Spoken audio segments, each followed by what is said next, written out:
देश में कोरोना के मामले एक बार फिर से रिकॉर्ड बनाने लगे हैं। पिछले 24 घंटे में करीब 2,47,000 नए मामले दर्ज किए गए, जो मई 2021 के बाद सबसे ज्यादा है। मामलों में तेजी आते ही देश में एक बार फिर से नाइट कर्फ्यू और लॉकडाउन का दौर लौट आया है।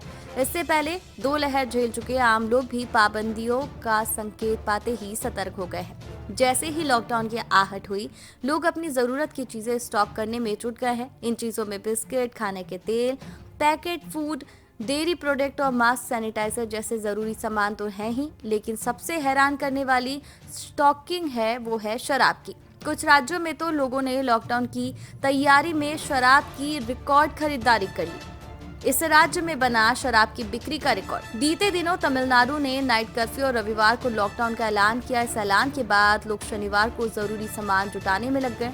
इस तैयारी में एक दिन में 210 करोड़ रुपए की शराब की बिक्री का रिकॉर्ड बन गया। इस रिकॉर्ड बिक्री में सिर्फ 3 जिलों कांचीपुरम, चेंगलपुत्तू और तिरुवल्लुर ने 25% का योगदान किया। मतलब सिर्फ 3 जिले के लोगों ने एक दिन में 52 करोड़ रुपए से ज्यादा की शराब की खरीदारी कर ली। 20% बढ़ी बिस्किट की बिक्री।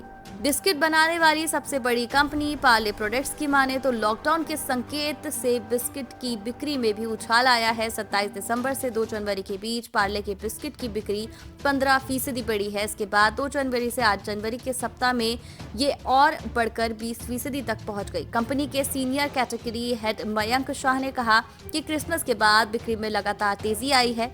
पहले लोग घर में सामान स्टोर करने के लिए खरीदारी कर रहे थे, अब ई कॉमर्स कंपनियां रिपब्लिक डे सेल के लिए सामान स्टोर कर रही हैं।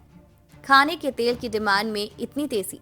शराब और बिस्किट के अलावा लोग खाने के तेल की भी खरीदारी कर रहे हैं। इस बारे में अदानी विल्मर के मुख्य कार्यकारी अंशु मलिक का कहना है कि भले ही इस बार संक्रमण पहले की तरह खतरनाक नहीं हो, लेकिन लोगों को ये अच्छे से पता है कि इस बार रफ्तार तेज है। इसके चलते लोग बार बार बाहर निकलने के बजाय थोक में खरीद कर स्टॉक रख रहे हैं। उन्होंने कहा कि अदानी विल्मर के फॉर्च्यून तेल की बिक्री पिछले कुछ दिनों में 15% बढ़ गई है। दूध के ऑर्डर में 200% इजाफा।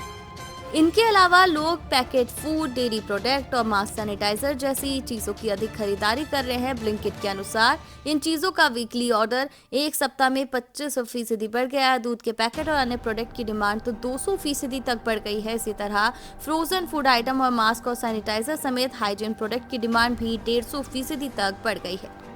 कोरोना और वैक्सीनेशन से जुड़ी जानकारी के लिए हमारे चैनल को सब्सक्राइब कर लीजिए।